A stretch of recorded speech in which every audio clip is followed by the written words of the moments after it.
Israel जो शत्रु देशों से घिरा हुआ है। जब से इसराइल दोबारा 1948 में मई 1948 में अस्तित्व में आया, तब से इसराइल के इतिहास में ऐसा अटैक इसराइल के ऊपर पहले कभी नहीं हुआ। जो घोर लड़ाई, घोर युद्ध इस समय इसराइल में चल रहा है। इसराइल एक समय देखें, उसको अपनी टेक्नोलॉजी पर दुनिया में सबसे एडवांस तकनीक इसराइल की बड़ा उनको भरोसा था। उनका एयर डिफेंस सिस्टम, आयरन डोम, उनकी मिसाइल्स, उनके टैंक जो दुनिया के सबसे एडवांस टैंक थे, और कितनी कितनी बातें जिन पर इसराइल भरोसा रखते हुए निश्चिंत होकर रह रहा था। लेकिन किस तरीके से दुश्मन देश, उनके उन उग्रवादियों ने किस तरीके से और कितनी तैयारी के साथ, अचानक नहीं हुआ, निश्चय परमेश्वर ने ही इसकी इजाजत दी। क्यों इजाजत दी परमेश्वर ने? क्योंकि प्रभु का वचन बताता है अंत के समय में परमेश्वर इसराइल के ऊपर इस तरीके से जातियों के द्वारा चढ़ाई करवाएगा। सो परमेश्वर की योजना जब हम देखते हैं, थोड़ा सा उन बातों समझने से पहले एक आयत पढ़ेंगे। भजन संहिता 76 अध्याय उसका 1-2 लिखा है, परमेश्वर यहूदा में जाना गया है, उसका नाम इसराइल में महान हुआ है, उसका मंडप सालेम में और उसका धाम सियोन में है। परमेश्वर एक समय इसराइल को चुना। आज तक भी परमेश्वर ने इसराइल को त्यागा नहीं, छोड़ा नहीं। ये सत्य है, जब उन्होंने अपने आप को कठोर किया, परमेश्वर की व्यवस्था को छोड़ दिया, इनकार किया, अन्य जातियों से घुल मिल गए, अन्य जातियों की तरह तौर तरीके, रीति रिवाज और उनके मूर्तों सूरतों को जब ये ले आए, परमेश्वर का प्रकोप समय समय पर इसराइल के ऊपर टूटा। कैसे बाबुल की गुलामी में गए, कैसे मादी फारसियों की गुलामी में गए। आगे जब हिस्ट्री में हम जाते हैं, रोमन सम्राट, यूनान सम्राट सिकंदर ने कैसे उस समय के मंदिर को बर्बाद किया, तबाह किया। उसके बाद रोमियो ने क्या क्या किया, नीरो के समय किस तरीके से मंदिर को बर्बाद किया। और एक समय ऐसा आया कि परमेश्वर जब इसराइलियों को अपने नबियों के द्वारा, अपने दासों के द्वारा अपनी ओर फेरना चाहता था, जब उन्होंने उनकी भी नहीं सुनी, उनकी भी नहीं मानी, उन्हें भी घात किया, परमेश्वर ने अपने इकलौते पुत्र को भी उनके मध्य में भेजा। और वचन बताता कैसे उन्होंने परमेश्वर के इकलौते का भी इनकार किया। एक देश के रूप में इसराइल, और परमेश्वर प्रभु यीशु की हम प्रार्थना देखते हैं आखिर समय में, प्रभु का मन, हे यरूशलेम, हे यरूशलेम, कितनी बार चाहा, जैसे मुर्गी अपने बच्चों को पंखों तले छुपा लेती, तुम्हें छुपा लूं, लेकिन तुमने ना चाहा। तब कहते अब से आगे से तेरा घर उजाड़ छोड़ा जाता है। यानी जब चेले प्रभु को मत्ती 24 अध्याय में वो स्वर्णिम मंदिर दिखा रहे हैं, सोने से मंडा हुआ मंदिर, बात करें क्या आलीशान भवन है।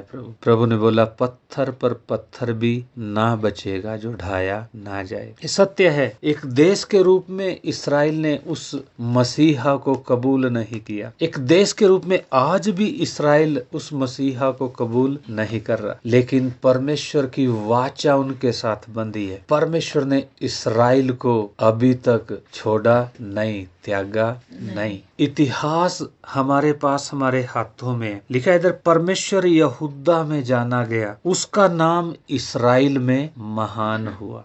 कैसे परमेश्वर ने इसराइल अपनी प्रजा के मध्य में रहकर अपनी महानता को, अपनी पवित्रता को, अपने उस सामर्थ को, अपनी उस अद्भुत कामों को कैसे परमेश्वर ने मानव जाति के ऊपर प्रकट करके दिया। जब मिस्र से इसराइल को निकाल कर लेके आ रहा, ना केवल मिस्र को एक सीख है कि मैं यहोवा परमेश्वर, इसराइल का परमेश्वर हूँ। इसराइल को एक सीख है कि मैं यहोवा परमेश्वर, इसराइल का छुड़ाने वाला हूँ। और संपूर्ण मानव जाति के लिए एक सीख है कि पृथ्वी भर की सब जातियां जान लेंगी कि यहोवा ऊपर के आकाश का और नीचे की पृथ्वी और समुद्र सब का कौन है? सृजनहार परमेश्वर है। उधर से निकाल कर प्रभु लेकर आया। कैसे प्रभु इस्राएल के इतिहास में नबूकदनेस्सर के समय, फारस के राजाओं के समय प्रभु अपने आप को कैसे प्रकट कर रहा है इस्राएल के द्वारा। बीच में राजाओं के समय, यहोशापात के समय देखें, हिजकिया के समय देखें, कैसे परमेश्वर अद्भुत रीति से अपने आप को जब जब इस्राएल ने उस परमेश्वर पर भरोसा किया, जब जब इस्राएल ने उस परमेश्वर की ओर देखा, उस परमेश्वर को पुकारा, कैसे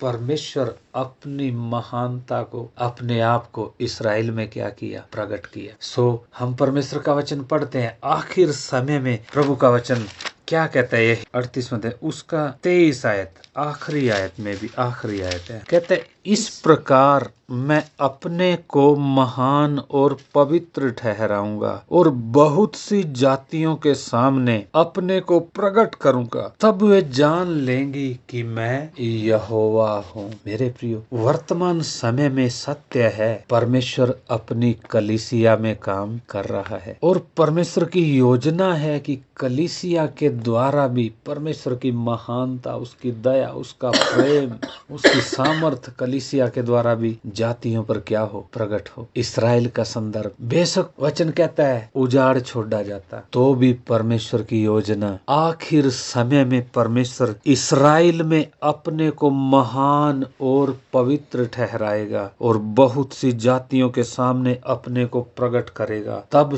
लोग जान लेंगे, तब वे जान लेंगे कि मैं यहोवा हूँ। सो मेरे प्रियो, 1948 में जब से इस्राएल दोबारा अस्तित्व में आया, एक देश के रूप में इस्राएल को मान्यता मिली। इस्राएल लगातार अपनी टेक्नोलॉजी को, अपने आप को सिक्योर करता गया, अपनी ताकत, अपनी बुद्धि, अपनी योग्यता, अपनी समझ पर भरोसा रखते हुए इस्राएल आगे बढ़ा। चारों तरफ अलग अलग समयों में इतिहास में इस्राएल पर कितने अटैक हुए, लेकिन उन्होंने, परमेश्वर ने भी अपनी महानता को दिखाया अद्भुत रीति से, कैसे परमेश्वर ने उनके मध्य में कार्य किया, कैसे उनको छुड़ाया, है ना। कितनी लड़ाइयों में तो इस्राएल ने एक तीर भी नहीं छोड़ा, एक तलवार भी नहीं चलाया, एक गोली भी नहीं चलाया, परमेश्वर अद्भुत रीति से उनको जिताया। कितनी लड़ाइयां उन्होंने अपने ताकत और बल से, अपनी योग्यता और अपने तकनीक के माध्यम से लड़ी। तो अब वर्तमान समय में जो परिस्थितियां थी, इस्राएल, मैंने बताया अपना जो उन्होंने अपने आप को कितना सिक्योर करके, कितना निश्चिंत तरीके से बैठे थे, कितनी निडरता के साथ बैठे थे।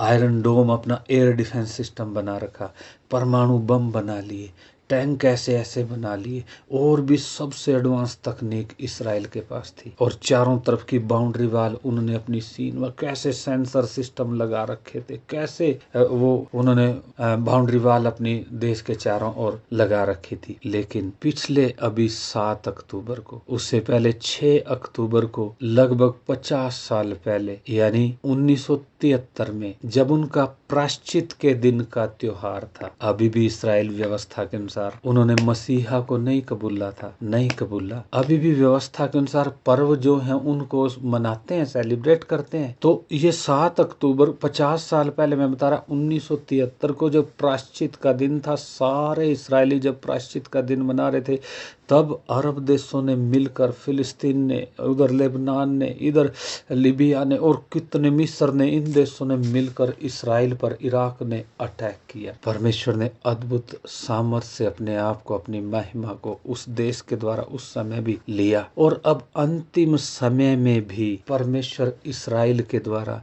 उस देश के द्वारा अपनी महिमा को लेगा। अभी जब इस्राएल अपने तरीके से, अपनी उन तकनीक के ऊपर भरोसा करते हुए जब निश्चिंत रह रहा था, उस समय परमेश्वर ने परिस्थिति ऐसे होने दी, फलिस्तीनियों ने एक ही रात में 7,000 के करीब मिसाइलें छोड़ दी इस्राएल में। और फलिस्ती ऊपर आसमान से पैराग्लाइडर के द्वारा समुद्र के रास्ते गाजा की तरफ से इस्राएल में घुसे, और जमीन के रास्ते उनका बाउंड्री वाल, उसको तोड़कर, फेंसिंग को तोड़कर उसके अंदर से घुसे। आज इसराइल में घोर युद्ध चल रहा है। कितने इसराइलियों को मार डाला, कितनों को बंधक बना लिया। अब इसराइल देखें, ना केवल अपनी तकनीक पर भरोसा, इसराइल का भरोसा अमेरिका पर, ब्रिटेन, फ्रांस पर, पश्चिम देशों पर भी। यानी आखिरी समय में परमेश्वर इसराइल के द्वारा उस देश में अपनी महिमा, अपनी महानता को, पवित्रता को प्रकट करेगा। लोग जानेंगे कि यहोवा परमेश्वर इसराइल का परमेश्वर है। कैसे? जब इस तरीके से इसराइल का भरोसा उन चीजों पर था, इतना अटैक, इतनी तैयारी के साथ शत्रु सेना ने उनके ऊपर हमला बोला, उनको संभलने का मौका नहीं मिला। उनका डिफेंस सिस्टम भी फेल हो गया, उनका सेंसर लगी बाढ़ फेंसिंग वो भी फेल हो गई, तोड़ डाली। समुद्र रास्ते इतनी सिक्योरिटी थी वो भी फेल हो गई। यानी परमेश्वर ने उनका जिन पर भरोसा था उन सब बातों को क्या कर दिया, यानी यूं कहे जिन पर टेक वो लगाया था उनको क्या किया, हटाया। अब धीरे धीरे पूरी दुनिया दो धड़ों में बंट गई, विश्व युद्ध की स्थिति हो गई। एक तरफ सारे अरब देश, ईरान और इजराइल के पड़ोसी जितने भी हैं, एक तरफ वो तुर्की, लेबनान, लीबिया, मिस्र, कतर, कितने ईरान, इराक है ना, पाकिस्तान, एक तरफ इसराइल और उसके साथ दूर बसे हुए ब्रिटेन, फ्रांस, वो एक अपने आप को समर्थन दे रहे हैं, ऑस्ट्रेलिया, अमेरिका। और अभी जो मेन बात है, अभी रूस और चीन एक तटस्थ की भूमिका में दिख रहे हैं। भाई हम किसी की तरफ नहीं, हम न्यूट्रल अपने आप को दिखा रहे हैं, हम किसी की तरफ नहीं। लेकिन परमेश्वर कैसे इसराइल के शत्रुओं का हियाव बढ़ा रहा है। शायद ये लड़ाई पता नहीं कितने दिन चलेगी। अभी न्यूज है कि इसराइल ने गाजा पट्टी को 1 लाख सैनिक भेजे हैं कि पूरा गाजा पट्टी को कब्जा करें। वेस्ट के साइड जहां यरूशलेम का मंदिर है उधर अभी भी डोम ऑफ द रॉक है, फलिस्तीनियों का उधर कब्जा है, उनके कब्जे में है वो जगह। यानी अभी कैसी घोर लड़ाई होगी, परिस्थितियां क्या होंगी प्रभु जानता है। लेकिन एक बात है, रसिया अभी अपने आप को तटस्थ बता रहा, लेकिन किस समय पासा पलट जाए, किस समय सिचुएशन बदल जाए। प्रभु का वचन क्या कहता है, यहेजकेल 38 अध्याय, यहेजकेल 38 अध्याय। प्रभु के दास ने भविष्यवाणी कितनी बार जगह जगह बेदारी सभाओं में बताई है। आखिर समय में परमेश्वर कैसे रूस के द्वारा इसराइल पर अटैक कराएगा, है ना। तो अब बेशक रसिया तटस्थ की भूमिका निभा रहा है, एक न्यूट्रल, एक वो दिखा रहा है, निष्पक्षता की बात कह रहा है कि हम किसी के पक्ष नहीं ले रहे, है ना, बातचीत से समस्या का समाधान करें। लेकिन इधर क्या कहता है, उसका 38 का 1 से जब हम पढ़ते हैं, कहता है फिर यहोवा का यह वचन मेरे पास पहुंचा, हे मनुष्य के संतान, अपना मुंह मागोग देश के गोग की ओर करके, जो रोस, मेसक और तूबल का प्रधान है, उसके विरुद्ध भविष्यवाणी कर और यह कह, हे गोग, हे रोस, हे मेसक और तूबल के प्रधान, परमेश्वर यहोवा यूं कहता है, देख मैं तेरे विरुद्ध हूं, मैं तुझे घुमा ले आऊंगा और तेरे जबड़ों में आंकड़े डालकर तुझे निकालूंगा और तेरी सारी सेना को भी, अर्थात घोड़ों और सवारों को, जो सब के सब कवच पहने हुए बड़ी भीड़ है और फरी और ढाल लिए, सब के सब तलवार चलाने वाले होंगे, उनके संग फारस, कूश, पूत को, जो सब के सब ढाल लिए टोप लगाएंगे, और गोमेर और उसके सारे दलों को, उत्तर दिशा के दूर दूर देशों के तोगर्मा के घरानों और उसके सारे दलों को निकालूंगा, और तेरे संग बहुत से देशों के लोग होंगे। इसलिए तू तैयार हो जा, तू और जितनी भीड़ तेरे पास इकट्ठी हो तैयार रहना, और तू उनका अगुआ बनना। बहुत दिनों के बीतने पर तेरी सुधि ली जाएगी। अंत के वर्षों में तू उस देश में आएगा जो तलवार के वश से छूटा हुआ होगा और जिसके निवासी बहुत ही जातियों में से इकट्ठे होंगे। अर्थात तू इस्राएल के पहाड़ों पर आएगा जो निरंतर उजाड़ रहे हैं, परंतु ये देश देश के लोगों के वश से छुड़ाए जाकर सब के सब निडर रहेंगे। इधर परमेश्वर जो अभी रसिया तटस्थ की निष्पक्ष एक देश के रूप में अपने आप को दिखा रहा है, परमेश्वर कहता है अंत के दिनों में मैं नकेल डालकर, आंकड़े डालकर तुझे प्रधान बनाकर किधर चढ़ाई करवाएगा, इसराइल के ऊपर। अंत के दिनों में अभी देखें रूस और यूक्रेन की लड़ाई है, ईरान उधर ड्रोन अपने भेज रहा है, लेबनान एक तरफ पड़ता है, उत्तर की तरफ लेबनान है इसराइल के, लेबनान ने 1 लाख मिसाइल टारगेट सेट करके इसराइल के लिए तैयार रखी। ईरान कितनी दूर है, इसराइल को घोर शत्रु अपना मानता है। ऐसे ऐसे ड्रोन, ऐसी ऐसी उसने वो बना रखी कि सबका टारगेट और निशाना कौन है, इसराइल देश है। इन चारों तरफ के अरब कंट्रीज ने, दुश्मन देशों ने शपथ खा रखी है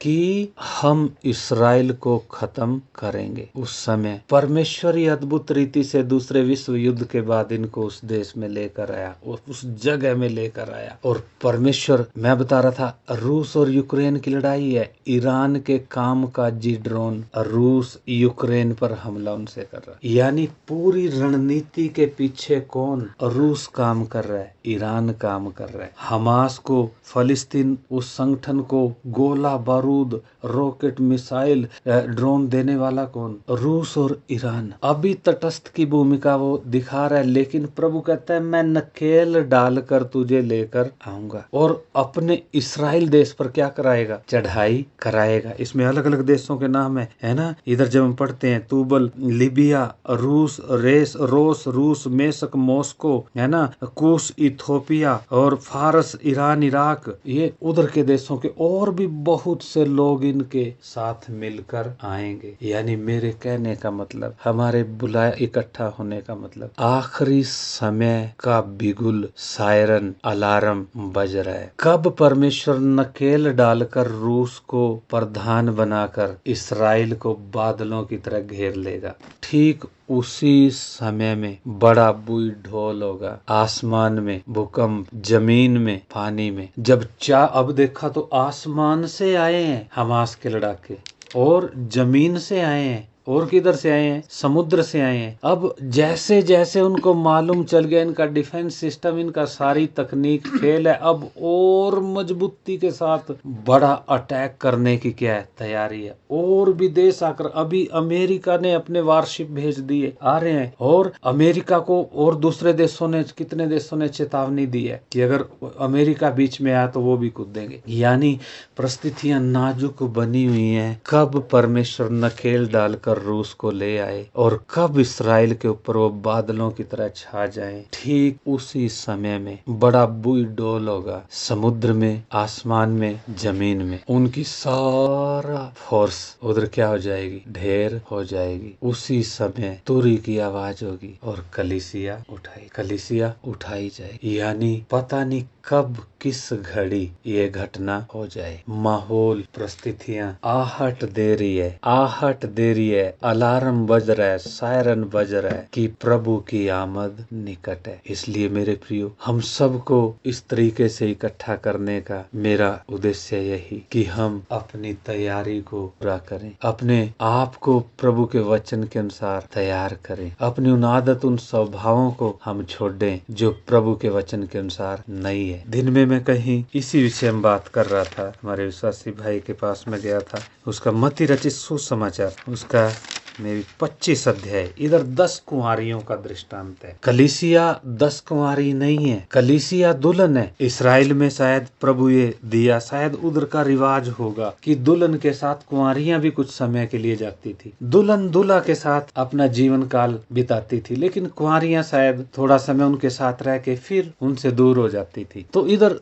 10 कुंवारियों का एक दृष्टांत है, आपने सब ने पढ़ा है ना, वो थोड़ा सा मैं प्रकाश डालेंगे उस पर। कहता है 25वां अध्याय, मत्ती रचित सुसमाचार 25वां अध्याय, कहते तब स्वर्ग का राज्य उन 10 कुंवारियों के समान होगा जो अपनी मसाले लेकर दूल्हे से भेंट करने को निकली। उनमें 5 मूर्ख और 5 समझदार थी। मूर्खों ने अपनी मसाले तो ली परंतु अपने साथ तेल नहीं लिया, परंतु समझदारों ने अपनी मसालों के साथ अपनी कुप्पियों में तेल भी भर लिया। जब दूल्हे के आने में देर हुई तो वे सब ऊँघने लगी और सो गई। आधी रात को धूम मची, देखो दूल्हा आ रहा, उससे भेंट करने के लिए चलो। तब वे सब कुंवारियां उठकर अपनी मसालें ठीक करने लगी। और मूर्खों ने समझदारों से कहा, अपने तेल में से कुछ हमें भी दो, क्योंकि हमारी मसालें बुझी जा रही। परंतु समझदारों ने उत्तर दिया, कदाचित यह हमारे और तुम्हारे लिए पूरा न हो। भला तो यह है कि तुम बेचने वालों के पास जाकर अपने लिए मोल ले लो। जब वे मोल लेने जा रही थी तो दूल्हा आ पहुंचा, और जो तैयार थी वे उसके साथ विवाह के घर में चली गई और द्वार बंद किया गया। उसके बाद बाद वे दूसरी कुंवारियां भी आकर कहने लगी, हे स्वामी, हमारे लिए द्वार खोल दे। उसने उत्तर दिया, मैं तुमसे सच कहता हूँ, मैं तुम्हें नहीं जानता, इसलिए जागते रहो, क्योंकि तुम न उस दिन को जानते हो, ना उस घड़ी को जानते हो। ये कुंवारियां हैं, दुल्हन नहीं, दुल्हन की सहेलियां हैं। इनको भी अगर परमेश्वर जागने के लिए बोल रहे, कुप्पियों में तेल होने के लिए बोल रहे है ना, जलती हुई मसाल हो बोल रहे, तो दुल्हन के लिए तो कितना अधिक परमेश्वर चाहता है। आप और मैं, हमने उस उपदेश को, उन शिक्षाओं को पाया जो परमेश्वर ने अपनी दुल्हन के लिए दिया है। इसलिए मेरे प्रियो, इधर क्या लिखा है, कहता है इसलिए जागते रहो, क्योंकि तुम न उस दिन को जानते, ना उस घड़ी को। 5 मूर्ख पाई गई, अपनी कुप्पियों में तेल नहीं लिया, ऊँघने लगी, सुस्ताने लगी, सो गई। दूल्हा आया समझदार, अपनी मसालों को ठीक किया, कुप्पियों में तेल था, तेल डाला और दूल्हे के साथ, दुल्हन के साथ चली गई। बाकी जब तक वो अपनी तैयारी करती तब तक दूल्हा चला गया। द्वार खटखटा रही हैं, क्या आया, कहता है उसने उत्तर दिया, मैं तुमसे सच कहता हूँ, मैं तुम्हें नहीं जानता। मेरे प्रियो, हमारा इकट्ठा होने का, करने के पीछे का यही उद्देश्य था। इमरजेंसी मीटिंग का यही उद्देश्य था। परिस्थितियां कैसी बनी हुई है, प्रभु की आमद निकट है, हम अपनी तैयारी को पूरा करें, हम अपने आप को प्रभु की आमद के लिए तैयार करें। कब किस घड़ी, अभी रूस चाहे तटस्थ की भूमिका दिखा रहा, कब किस घड़ी परमेश्वर नकेल डालकर और रूस को प्रधान बनाकर इसराइल के ऊपर अटैक करवाए, पता नहीं। इसलिए हम अपनी तैयारी पर ध्यान दें, अपनी तैयारी को पूरा करें। आइए हम प्रार्थना करें, सो न जाएं। हालेलुया। हम आपका धन्यवाद करते खुदावन, परिस्थितियां, आपकी भविष्यवाणियां प्रभु किस तरीके से आपस में प्रभु मेल होता दिख रहा। बाप, हमें एक एक को कृपा दें प्रभु, हम इन घटनाओं के द्वारा जाग जाएं, नींद से जाग जाएं प्रभु, सुस्ती लापरवाही छोड़कर अपने आत्मिक जीवनों की चिंता करें। खुदावंद, अपनी तैयारी को पूरा करें, हर एक उस स्वभाव को, हर एक उस रोकने वाली वस्तु, उलझाने वाले पापों को अपने जीवन से दूर करते हुए पवित्रता में, निर्दोषता में, आज्ञाकारिता में, विश्वास में प्रभु बेदार होने के लिए एक एक को आप कृपा और फजल दें। पिता, हम धन्यवाद करते, आपका आत्मा हम सबों को तैयार करे। बाप, आपके हाथों में सौंपते। खुदावन, जो आपने बात मन में डाला आपके लोगों तक पहुंचाया, बाप एक एक को अपनी तैयारी पूरी करने के लिए आप कृपा और फजल दें। आपके हाथों में सौंपते पिता। प्रिय जीज दूर दूर से जुड़े प्रभु, दूर निकट से जुड़े एक एक परिवार के साथ हों, प्रिय जीजों के साथ हों। बाप, सारा आदर आपको देते हुए धन्यवाद के साथ हम प्रार्थना को मांगते हैं प्रभु यीशु मसीह के नाम में, आमीन।